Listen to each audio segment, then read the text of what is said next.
Uma ngabe ungizwe emchunu sekuthiwa nangu uyaboshwa kwenza lokho angikuthandi ke lokho. Angikaze ke ngimfisele ijele. Ukubulawa ijele angimfiseli lokho. Ningabowabhala ke ningawabhali lawo masimba kwi-account yami. Ngicela nje ukucacisa lokho. Ngoba uMacingwane umsebenzi awenzayo muhle. Mase sikhuluma nje amaqiniso. Muhle umsebenzi awenzayo. Abamlwisayo kulowo msebenzi akekho ngamazi ungizwe emchunu ukuthi hayi ungizwe emchunu uyathuka aphoxane ngendlela yakhe.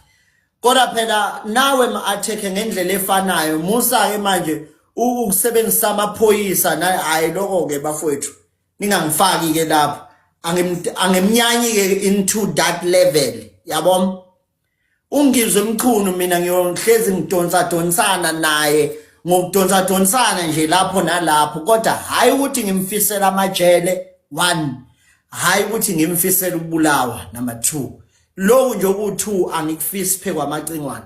So uma ngabe usuqala usungikhulumela umsuni kagogo wakufana nesake eligugile uzohlekisa ngongizwe noma uhlese ngophayela umthakathi asizukuzwana ke lapho ya uqalana sisodwa njengensizwa futhi bangaphezulu kwami ngeminyaka kodwa uqalana lokho sikwesinokuwenza nje mhlawumbe ukuhlokolozana nala ngecontent nani lokho ku right lokho kodwa kufiselana ukwehla empilweni cha ayikho ke kulelo zinga lelo.